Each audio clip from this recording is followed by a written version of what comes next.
All'inizio dell'era del software, il codice sorgente era un segreto industriale, custodito gelosamente dalle aziende, chiuso in cassette di sicurezza digitali, lontano dagli occhi dei programmatori comuni. Le licenze proprietarie impedivano di studiare, modificare o condividere i programmi, trasformando il software in un prodotto da consumare, non in un linguaggio da parlare. E chi osava infrangere queste regole rischiava cause legali e l'esclusione dalla comunità tecnica dominante. In questo scenario si stava preparando una rivoluzione silenziosa. L'idea che il software potesse essere un bene condiviso, un patrimonio comune dell'umanità digitale, stava crescendo nelle menti di alcuni programmatori visionari. Nell'università e nei laboratori di ricerca, un'etica hacker fatta di collaborazione e scambio libero di idee, iniziava a scontrarsi sempre più violentemente con le restrizioni dei contratti di non divulgazione e delle licenze chiuse. Dietro ogni stampante che non si poteva riparare e ogni driver che non si poteva modificare si nascondeva la stessa frustrazione. L'utente non era più padrone della macchina, ma ospite tollerato di un ecosistema controllato da pochi. La domanda che si stava formando era semplice, ma esplosiva. E se il software potesse essere davvero libero? Per comprendere la rivoluzione dell'open source, il viaggio inizia con una figura centrale, Richard Matthew Stallman, programmatore del MIT e attivista, nato nel 1953 negli Stati Uniti d'America. Nei primi anni '80 Stallman lavora al MIT, Massachusetts Institute of Technology, in un ambiente dove la condivisione del codice è la norma, fino a quando i nuovi accordi commerciali e le licenze proprietarie iniziano a limitare l'accesso al sorgente, persino per correggere bug banali. Un episodio emblematico lo colpisce in pieno. Una stampante difettosa che non può essere modificata perché il codice è segreto, simbolo perfetto di un potere che sfugge nelle mani di chi usa le macchine ogni giorno. La risposta di Stallman non è un lamento, ma un progetto.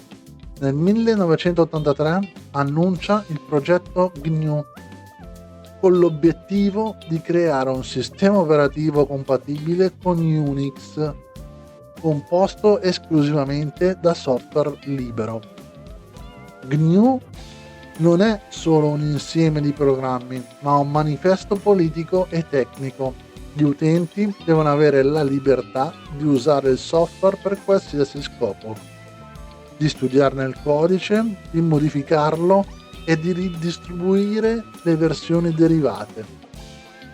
2 anni dopo, nel 1985, Stallman fonda la Free Software Foundation, la FSF, per supportare economicamente e legalmente il movimento emergente e dare una struttura formale alla sua battaglia.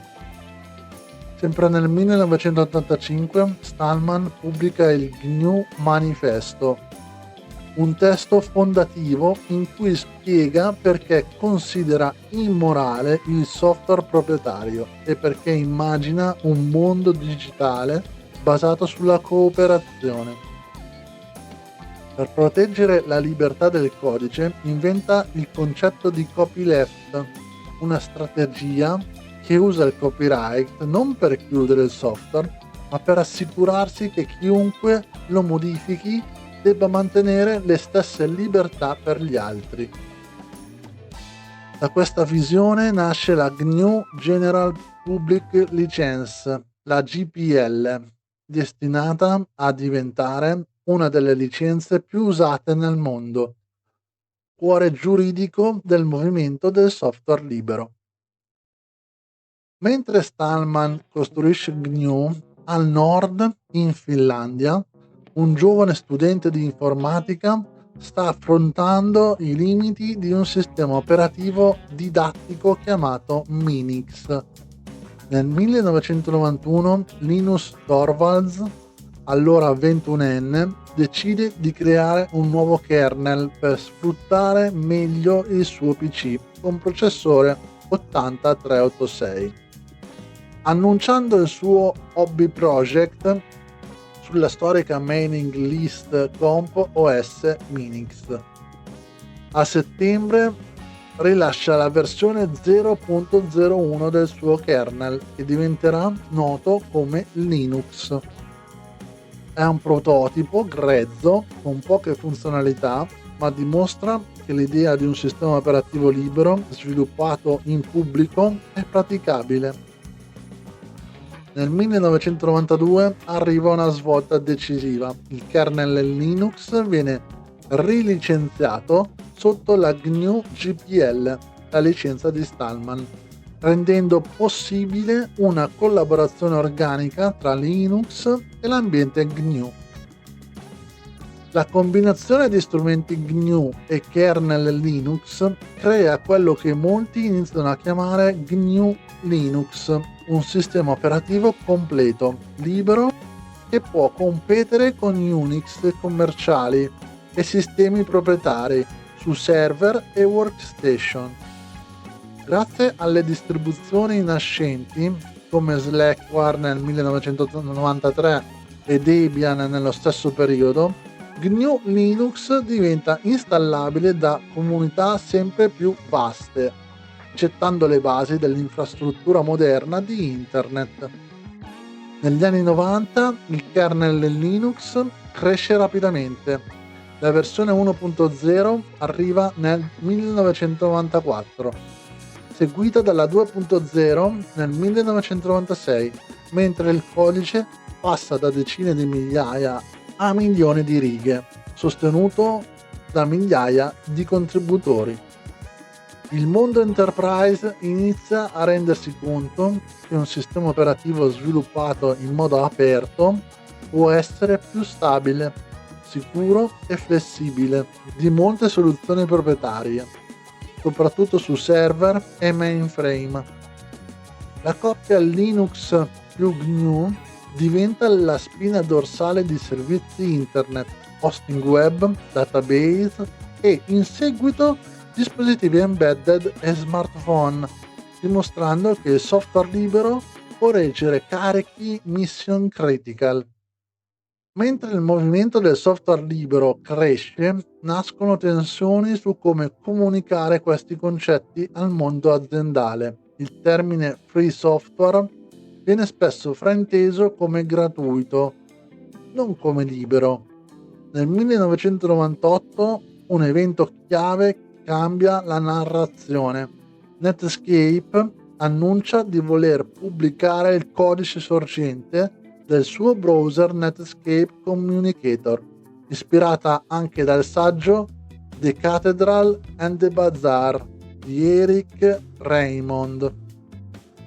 Attorno a questo momento si riunisce un gruppo di figure come Christine Peterson, Eric Raymond, Bruce Perens, John Mad Dog, Al e altri, che decidono di coniare il termine open source per rendere il concetto più appetibile al mondo business.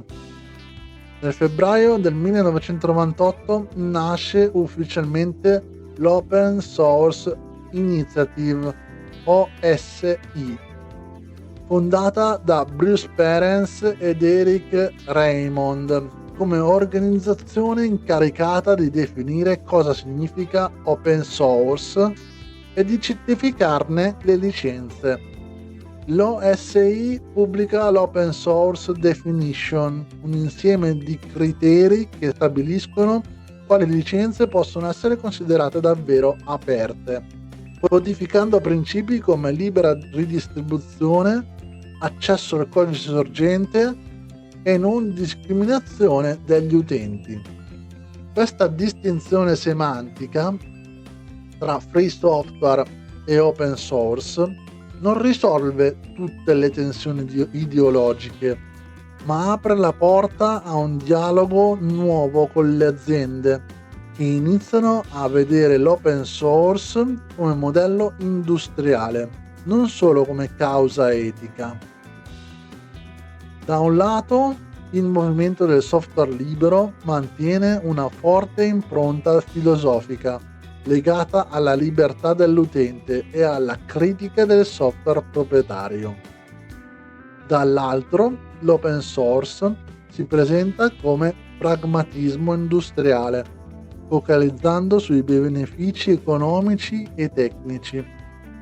Nonostante le differenze, i due mondi condividono una base comune, il codice sorgente aperto, la collaborazione distributiva e l'idea che l'innovazione possa nascere da una comunità globale di sviluppatori. È in questo terreno che fioriranno progetti fondamentali: Apache come web server, MySQL come database, linguaggi e framework come PHP e Python, fino ad arrivare alle piattaforme di collaborazione che cambieranno definitivamente il modo di scrivere il codice. All'inizio degli anni 2000, open source e software libero non sono più un esperimento universitario, sono la base di gran parte dell'infrastruttura di Internet. La cosiddetta LAMP stack, Linux, Apache, MySQL e PHP, diventa un modello di riferimento per applicazioni web, servizi hosting e startup digitali, permettendo di costruire prodotti scalabili senza pagare licenze proprietarie. La logica è chiara: invece di reinventare la ruota, le aziende possono utilizzare componenti aperti, contribuire ai miglioramenti e differenziare su servizi, integrazioni e valore aggiunto. Col passare degli anni, l'adozione dell'open source nelle aziende cresce in modo travolgente, spinta da vantaggi come la riduzione dei costi, la diminuzione dei vendor lock-in e l'accesso ad una comunità globale di sviluppatori. Secondo report recenti, circa il 96% delle organizzazioni ha aumentato o mantenuto l'uso di software open source negli ultimi anni, con una quota significativa che dichiara un incremento marcato soprattutto tra le grandi imprese. Studi della Linux Foundation indicano che l'open source ha raggiunto penetrazione tra il 40% e oltre il 50% nei componenti chiave degli stack enterprise, sistemi operativi, cloud, database, DevOps e anche intelligenza artificiale, confermandone il ruolo critico nelle infrastrutture moderne. L'open source non è più un outsider da contrapporre alle soluzioni commerciali. È la colonna portante su cui si poggiano servizi cloud, container, motori di ricerca, piattaforme social e perfino i sistemi operativi degli smartphone. In questo contesto, la questione centrale per le aziende non è più se usare l'open source, ma come farlo in modo strutturato, sicuro e sostenibile, gestendo community, compliance e sicurezza. Ma per rendere l'open source davvero scalabile serve qualcosa che non è solo codice, serve un modo nuovo di coordinare i contributi, tracciare le versioni, discutere le modifiche e costruire fiducia tra sconosciuti che collaborano a distanza. A metà degli anni 2000 la comunità Linux si trova di fronte a un problema pratico: gestire il codice sorgente del kernel in modo scalabile e distribuito, dopo l'abbandono di strumenti come BitKeeper. Nel 2005 Linus Torvalds sviluppa Git, un sistema di controllo versione distribuito pensato per essere veloce, sicuro e adatto a gestire migliaia di patch in parallelo, senza un singolo punto di controllo centrale. Git permette a ogni sviluppatore di avere una copia completa della storia del repository, di creare branch e merge in modo fluido e di lavorare offline, sincronizzando poi le modifiche con il resto del mondo. Git è potente, ma inizialmente non è semplice da usare. I comandi sono ruvidi, l'interfaccia è pensata per utenti esperti e la gestione dei repository remoti richiede script e configurazioni manuali. È proprio su questo terreno che nascerà una piattaforma destinata a cambiare per sempre il modo in cui gli sviluppatori collaborano sul codice, trasformando Git da strumento complesso ad esperienza sociale su scala globale. Quella piattaforma si chiama GitHub e la sua storia inizia come un piccolo progetto tra amici nella scena Ruby on Rails di San Francisco.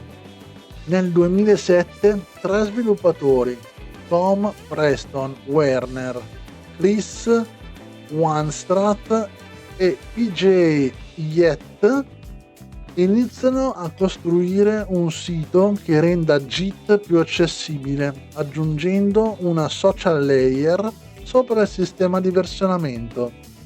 Usando Ruby on Rails progettano una piattaforma dove i repository possono essere ospitati online, condivisi, clonati e migliorati con un flusso di lavoro chiaro basato su fork, branch e pull request. Nel gennaio del 2008 GitHub entra in beta privata. Il 10 aprile del 2008 viene lanciato pubblicamente, trasformando una piccola idea chiamata inizialmente Logical Awesome in un servizio globale di hosting Git. GitHub nasce come startup bootstrapped, sostenuta dai risparmi e dalle entrate dei primi utenti, e in poco tempo raggiunge centinaia di migliaia di repository e sviluppatori registrati.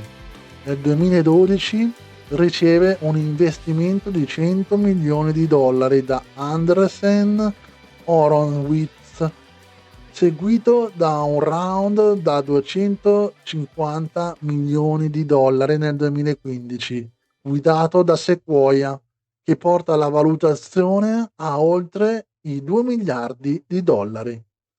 Nel giugno del 2018 Microsoft annuncia l'acquisizione di GitHub per $7,5 miliardi in azioni, un segnale fortissimo di quanto l'open source sia diventato strategico persino per chi in passato era visto come suo antagonista.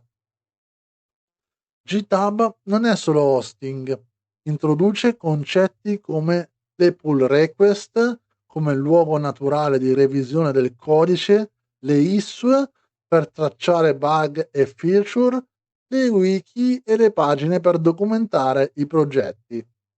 Nel tempo aggiunge funzionalità come GitHub Action per l'automazione CI/CD, strumenti di sicurezza e infine anche Copilot e agenti di intelligenza artificiale capaci di suggerire e generare codice, trasformando la piattaforma in un ambiente di sviluppo collaborativo e intelligente.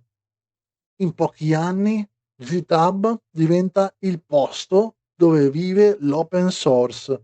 Milioni di progetti, dagli script personali ai framework usati da intere industrie, condividono lo stesso spazio digitale. Con GitHub la pratica dell'open source assume una nuova dimensione sociale. I profili degli sviluppatori diventano portfogli vivi, dove ogni commit e ogni pull request raccontano competenze e stili di lavoro. La reputazione non è più determinata solo da titoli accademici o ruoli aziendali, ma dalla qualità dei contributi pubblici, dalla capacità di collaborare, di recensire codice e di rispondere in modo costruttivo alle issue. Il codice diventa un linguaggio globale, un ponte tra culture.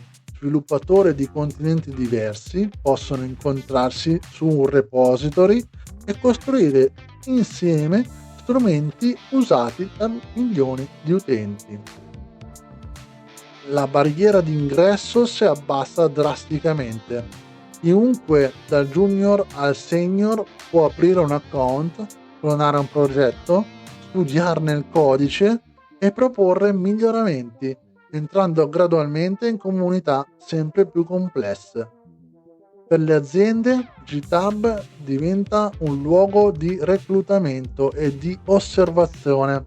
I team di Human Resource e i manager tecnici possono analizzare i contributi pubblici per valutare candidati, anziché basarsi solo su CV e colloqui teorici. La trasparenza del processo di sviluppo crea una nuova forma di accountability. Bug, decisioni architetturali e discussioni tecniche sono documentati, consultabili e replicabili, migliorando la qualità del software. Oggi, per capire lo sviluppo enterprise moderno, bisogna accettare un dato di fatto: l'open source è destinato lo standard de facto, non più un'eccezione o una curiosità. Report globali indicano che la maggior parte delle organizzazioni ha integrato componenti open source nei propri stack, mission critical, dai sistemi operativi ai container, dai database agli strumenti DevOps, beneficiando di produttività e riduzione dei costi. Le motivazioni principali per adottare open source, secondo indagini recenti, sono assenza di costi di licenza, riduzione dell'overall cost, diminuzione del vendor lock-in e accesso a tecnologie stabili con supporto comunitario. I grandi player del cloud, come i provider di infrastrutture e piattaforme, costruiscono i loro servizi sopra tecnologia open, kernel Linux, container orchestrati, database open e framework gestiti pubblicamente su GitHub. Le banche, le telco, la pubblica amministrazione e la manifattura investono in open source non solo per risparmiare, ma perché la velocità di innovazione generata da comunità globali è difficile da replicare internamente. Allo stesso tempo cresce la consapevolezza che l'open source non sia gratis, richiede governance, contributi sostenibili, processi di sicurezza e una cultura interna adatta a collaborare con comunità esterne. La rivoluzione dell'open source porta con sé paradossi affascinanti. Da un lato l'adozione è massiccia, dall'altro molte organizzazioni usano open source in modo immaturo, senza una strategia chiara di contribution e gestione. La Linux Foundation, nel suo State of Global Open Source 2025, rileva che l'open source è penetrato profondamente nelle infrastrutture, ma la maturità organizzativa non sempre tiene il passo con questa diffusione. Molte aziende dipendono da progetti mantenuti da pochi volontari, generando rischi sistemici, vulnerabilità non patchate, mancanza di piani di successione e sostenibilità economica incerta. Un'altra tensione riguarda il rapporto tra le grandi piattaforme e la community. L'acquisizione di GitHub da parte di Microsoft ha sollevato timori sul controllo centralizzato di uno spazio cruciale per l'open source. Finora la strategia di Microsoft è stata quella di investire sulla piattaforma, mantenendo ampia interoperabilità, ma il dibattito sulla dipendenza da provider singoli resta vivace, alimentando la nascita di alternative e mirror. In parallelo, l'arrivo di strumenti di intelligenza artificiale come GitHub Copilot solleva domande su copyright, training dei modelli e sui confini tra codice generato e codice contribuito, complicando ulteriormente il quadro. Negli ultimi anni GitHub si è evoluto da semplice piattaforma di hosting ad ambiente di sviluppo assistito dall'intelligenza artificiale. Copilot suggerisce linee di codice, funzioni e test, basandosi sui modelli addestrati e su enormi repositori.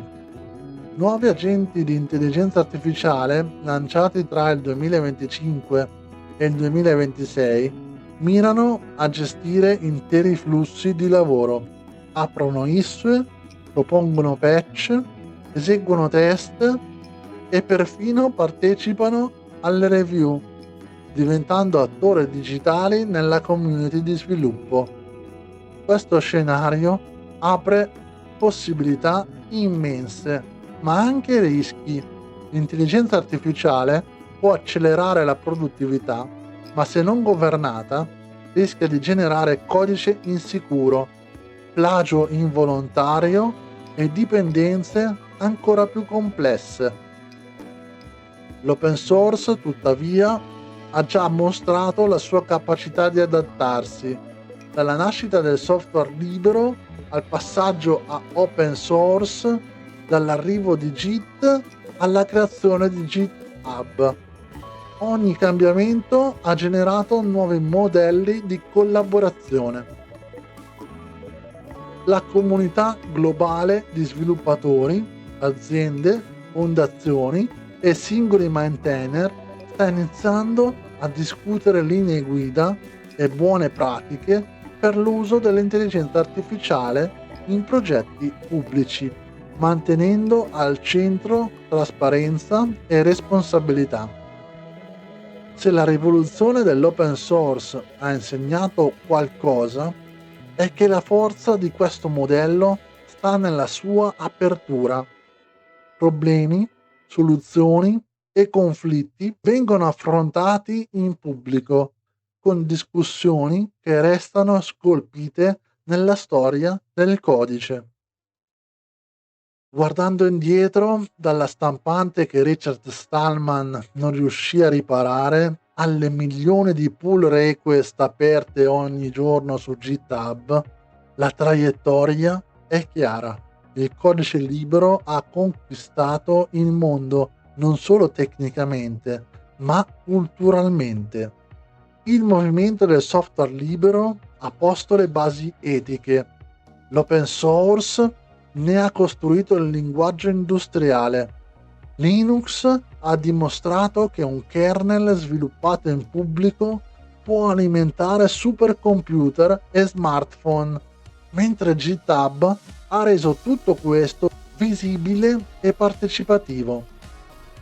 Oggi l'idea che un grande progetto software non abbia repository pubblici, issue tracciate e discussioni aperte sembra quasi anacronistica, segno che la norma è diventata la collaborazione trasparente. Dietro ogni commit si nasconde una storia, la notte passata a debuggare, le discussioni su un'API, il compromesso tra eleganza e performance, la patch inviata da uno sviluppatore che forse non si incontrerà mai di persona con il resto del team.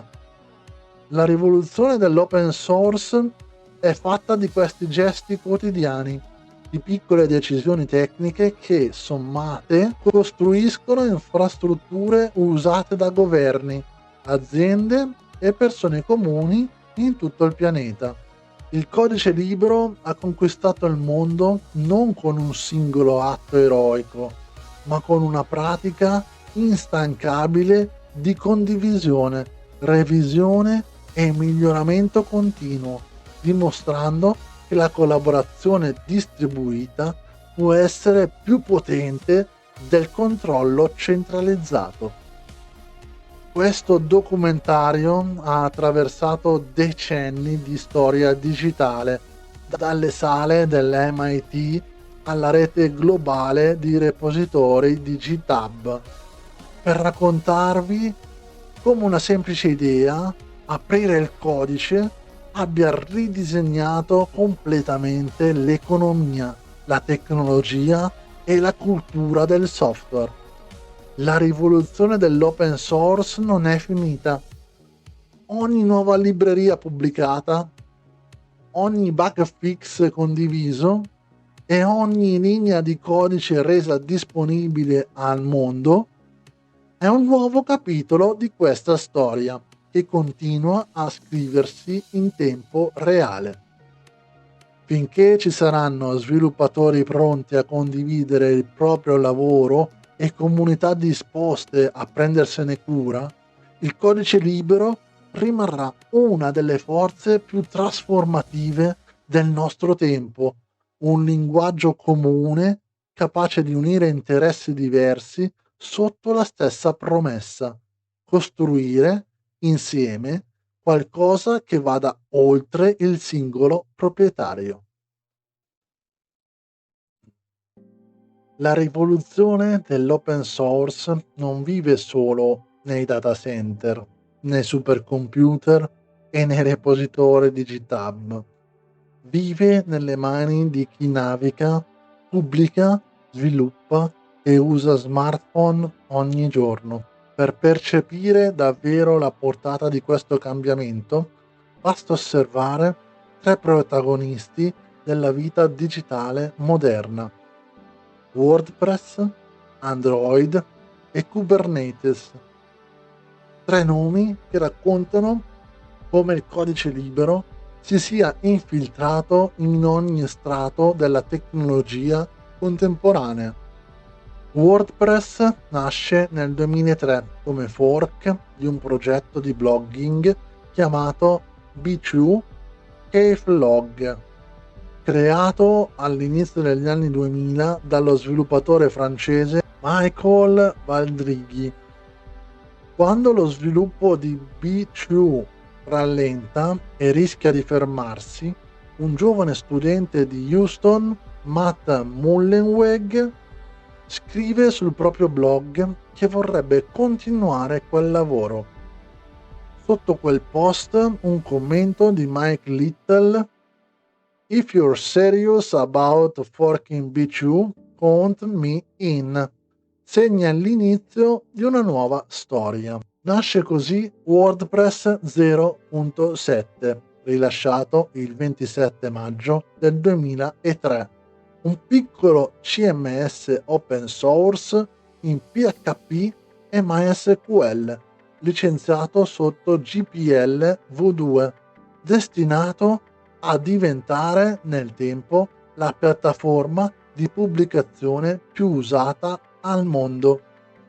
L'idea alla base di WordPress è semplice e radicale: rendere la pubblicazione sul web elegante, accessibile e libera, permettendo a chiunque di installare il software, modificarlo e condividerlo.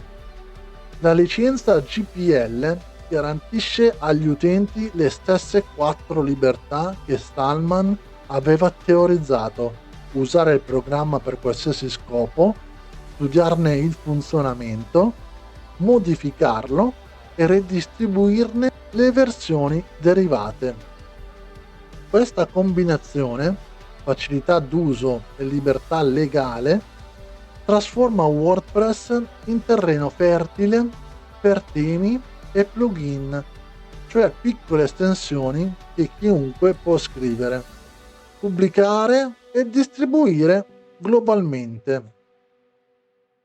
Nel giro di pochi anni, WordPress evolve da semplice tool per blog a sistema di gestione dei contenuti completo.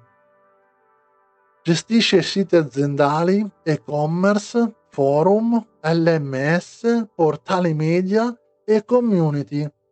Secondo i dati ufficiali del progetto, oggi WordPress alimenta oltre il 43% di tutti i siti web, una percentuale che lo rende il CMS dominante dell'intera rete.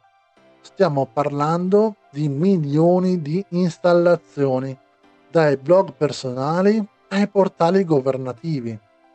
La cosa più sorprendente è che tutto questo è costruito su una base open source. Il codice è pubblicamente disponibile. Chiunque può studiarlo, replicarlo, forcare la piattaforma e creare varianti, contribuendo a un ecosistema che genera business per aziende in tutto il mondo. WordPress dimostra un punto chiave della rivoluzione dell'open source. La libertà del codice non è in contrasto con il successo commerciale, anzi può essere il motore di un intero ecosistema di servizi, hosting, sviluppo su misura e formazione e consulenza. Per ogni installazione gratuita di WordPress esistono agenzie, freelance, provider e tool che costruiscono valore aggiunto sopra il software libero, senza doverne controllare in modo esclusivo la base. È l'esempio tangibile di come il modello nato con GNU e Linux possa tradursi in un mercato vivo, dove la concorrenza avviene sulla qualità e non sulla chiusura del codice. Ma l'impatto dell'open source non si ferma al web, entra letteralmente in tasca di miliardi di persone attraverso Android, il sistema operativo per smartphone basato sul kernel Linux.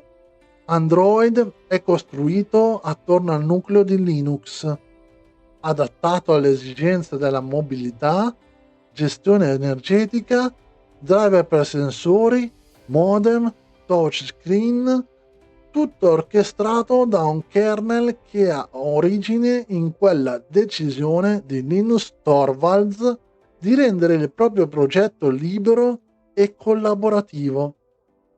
Secondo analisi recenti, combinando i diversi brand e varianti basate su Android, Linux alimenta circa l'80% del mercato globale degli smartphone nel 2025. Significa che la stragrande maggioranza dei dispositivi che le persone usano quotidianamente dipende da un kernel open source. Questa predominanza non è solo una curiosità statistica, racconta che l'apertura del codice ha favorito una flessibilità enorme, permettendo a produttori diversi di adattare Android alle proprie esigenze, ai propri hardware e alle proprie interfacce. La stessa natura open delle piattaforme ha reso possibile l'esistenza di ROM alternative, progetti comunitari e un ecosistema di app e servizi che vive sopra un sistema operativo il cui cuore è sviluppato e revisionato in pubblico. Ancora una volta, la rivoluzione avviene sotto la superficie. L'utente magari non sa che il proprio telefono è alimentato da Linux o Unix, ma beneficia indirettamente di anni di sviluppo aperto, patch, review e audit distribuiti. Se WordPress e Android raccontano la conquista del web e del mobile, Kubernetes e la Cloud Native Computing Foundation raccontano la conquista del cloud, il nuovo territorio dove girano microservizi, API e applicazioni scalabili. Nel 2014 Google rilascia Kubernetes come progetto open source per orchestrare container su larga scala, donandolo alla Linux Foundation come tecnologia di base per una nuova fondazione dedicata al cloud native. Nel 2015 nasce la CNCF, la Cloud Native Computing Foundation, con Kubernetes come primo progetto ufficiale e con un gruppo di membri fondatori che include Google, Red Hat, Docker, IBM, VMware e molti altri. Negli anni successivi Kubernetes cresce rapidamente, viene adottato da provider cloud, grandi aziende e start-up come standard de facto per gestire cluster di container, deployment e scalabilità di microservizi.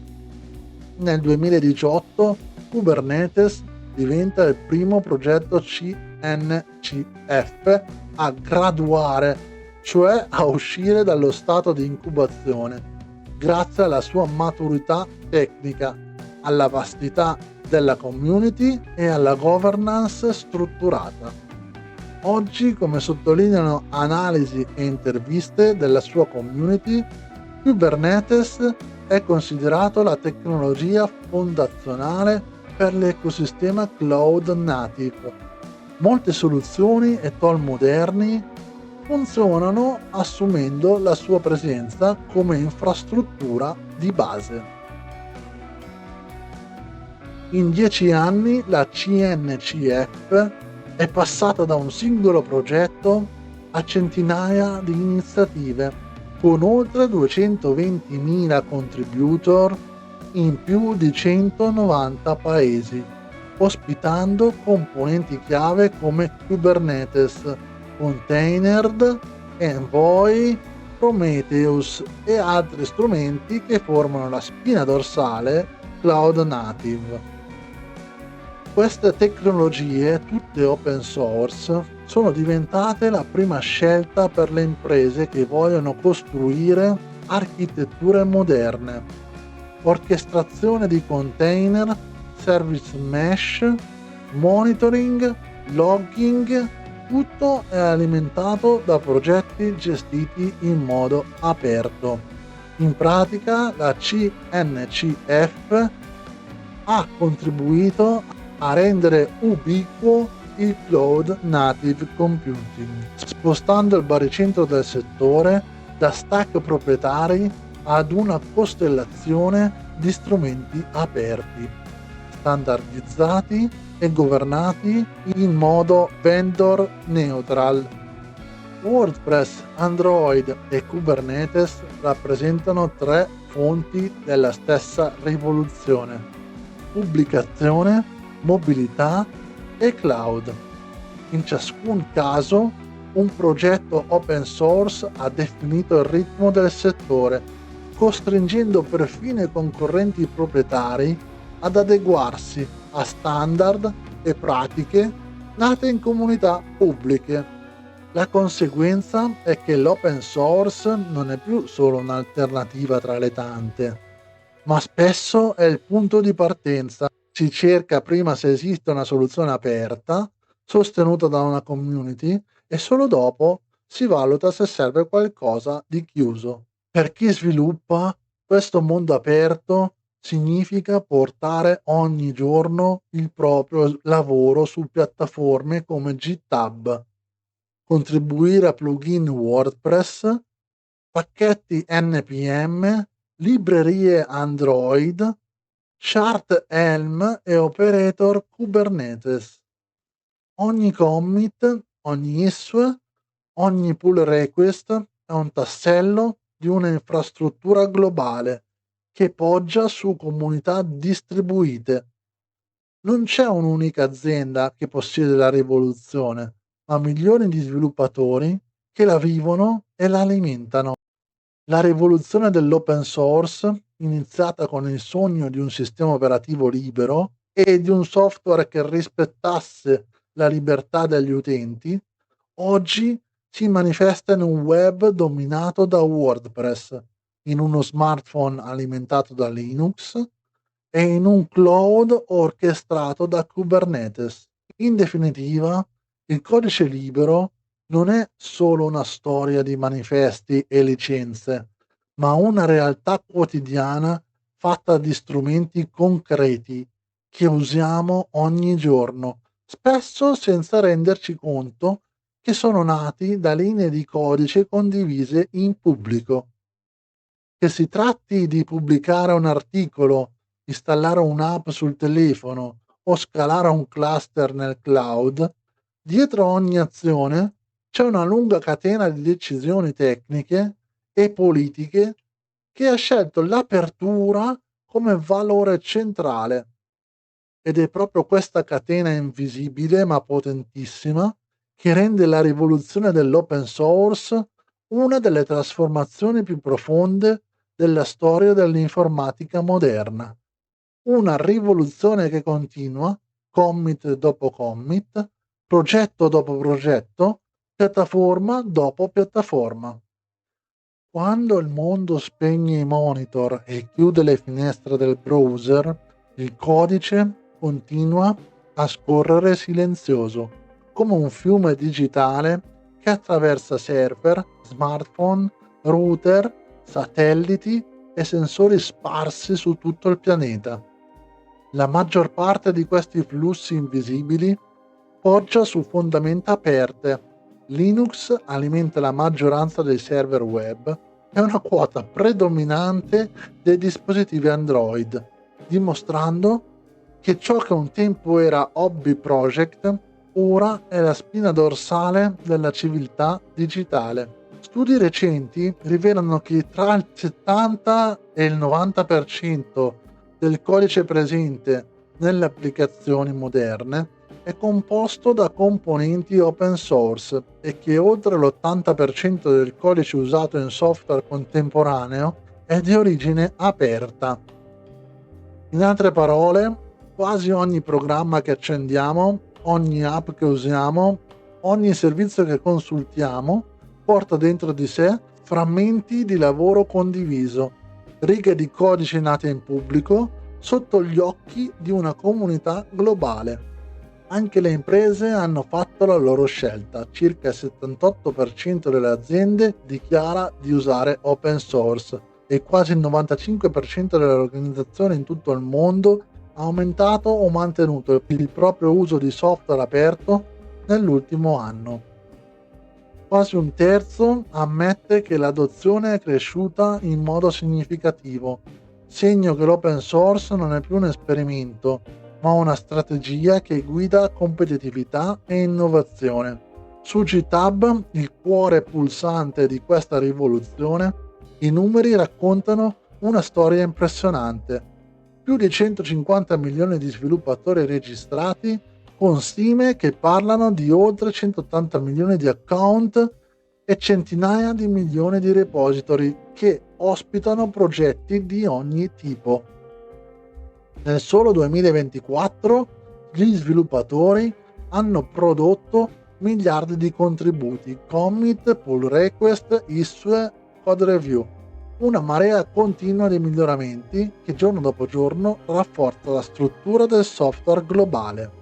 Ogni commit che appare in un feed, ogni ticket chiuso, ogni bug risolto da uno sviluppatore dell'altra parte del mondo è un piccolo atto di fiducia nel fatto che il proprio lavoro, una volta reso pubblico, possa aiutare qualcuno che non vedrà mai di persona.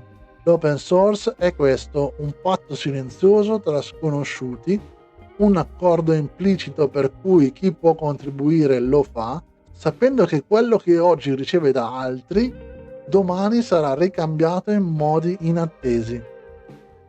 Dal punto di vista economico, l'impatto è dirompente. Aziende come Red Hat dimostrano che si può costruire business miliardari offrendo servizi, supporto e infrastruttura sopra software libero, mentre startup e PMI riducono costi e time to market grazie alle librerie, framework e stack open.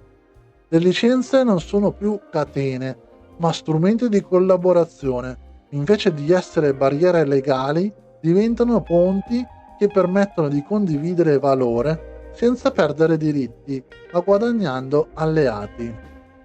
Sul piano culturale, l'open source ha cambiato per sempre l'idea di innovazione. Non più il laboratorio chiuso in cui pochi scelti decidono il futuro, ma una piazza globale dove migliaia di menti iterano, sperimentano, falliscono e riprovano insieme. Principi come trasparenza, collaborazione e revisione continua sono passati dal codice ai processi. Oggi guidano il cloud computing, l'intelligenza artificiale, il machine learning e perfino le tecnologie blockchain. Le statistiche raccontano che il 96% delle applicazioni contiene almeno un componente open source e che l'open source costituisce oltre l'80% del codice in uso, ma questi numeri, per quanto enormi, sono solo l'ombra matematica di una realtà più profonda. Quella realtà è fatta di studenti che imparano leggendo codice su GitHub, di ricercatori che pubblicano strumenti aperti, di amministrazioni pubbliche che scelgono software libero per garantire trasparenza ai cittadini. Nel corso di questo viaggio abbiamo visto come l'idea di libertà del software, nata dalla mente di Richard Stallman, abbia incontrato il pragmatismo di open source, la potenza di Linux, la scalabilità del cloud, l'energia di Git e la socialità di GitHub. Ora quell'idea si è dilatata fino a diventare una condizione di base del mondo digitale. Molte delle tecnologie che diamo per scontate esistono solo perché qualcuno, anni fa, ha deciso che il proprio codice dovesse essere aperto. La domanda non è più se l'open source cambierà il futuro, perché l'ha già fatto. La vera domanda è chi deciderà di farne parte. Chi sceglierà di contribuire, di aprire, di condividere, invece che di chiudere, vincolare o controllare. Ogni sviluppatore, ogni azienda, ogni ente ha davanti una scelta: essere semplice consumatore di questo patrimonio comune o diventare custode e contributore, aiutando a mantenerlo vivo e sicuro. In un'epoca in cui l'intelligenza artificiale, l'edge computing e l'Internet of Things promettono di connettere tutto a tutto, l'open source è la lingua franca che permette a queste tecnologie di parlarsi, crescere e correggersi a vicenda. La stessa intelligenza artificiale che suggerisce codice in un editor o controlla qualità e sicurezza nei pipeline di continuous integration si basa su librerie, framework e strumenti aperti, allenati e migliorati da comunità che non dormono mai. E così, mentre le righe di codice continuano a moltiplicarsi, mentre nuove tecnologie emergono e vecchi sistemi lasciano il posto a soluzioni più agili, una cosa resta costante: la convinzione che il sapere condiviso valga più del sapere posseduto. L'open source è diventato molto più di un modello di sviluppo, è un movimento per il progresso, una pratica di collaborazione globale che mette la creatività umana al centro e la rende accessibile a chiunque abbia voglia di imparare e contribuire. Quando il documentario finisce lo schermo si oscura e lo spettatore è arrivato fino alla fine, la storia non si conclude qui. Da qualche parte, in questo preciso istante, qualcuno sta aprendo un nuovo repository, inviando una pull request, rilasciando una libreria che forse domani cambierà il modo in cui scriviamo il software. La rivoluzione dell'open source non ha un vero the end, ha solo un nuovo commit, un nuovo progetto, un nuovo contributo, pronto ad aggiungere un capitolo a questa storia comune. Finché ci saranno sviluppatori disposti a condividere il proprio lavoro, comunità pronte a prendersene cura e utenti consapevoli del valore della libertà digitale, il codice libero continuerà a conquistare il mondo, non con la forza, ma con qualcosa di molto più potente, la collaborazione. In fondo, la vera rivoluzione non è il software, è la scelta umana di costruire il futuro insieme.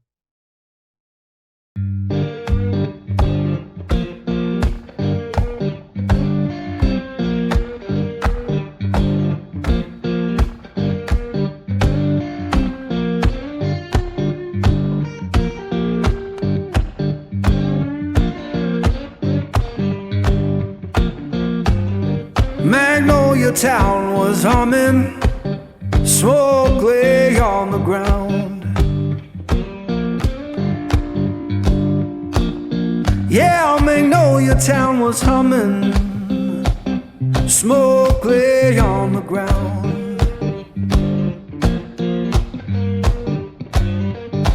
In no face I recognize, and my baby can't be found. I left that place in summer, swore I'd be back by fall.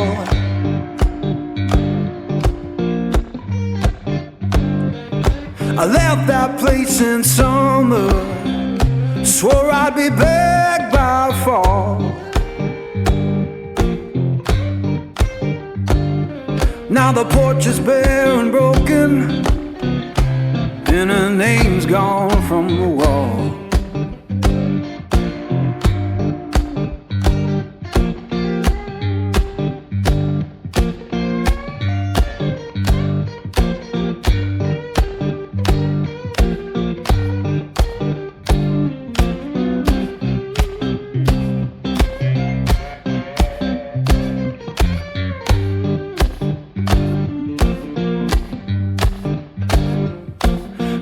Church bell moaning down on Beale Street side.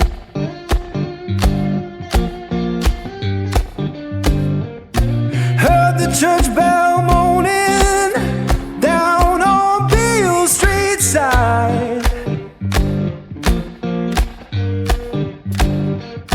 Sounded like forgiveness for the tears I try to hide.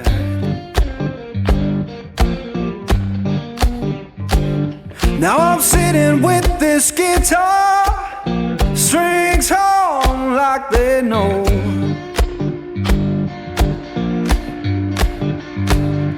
Yeah, sitting with this guitar, strings hum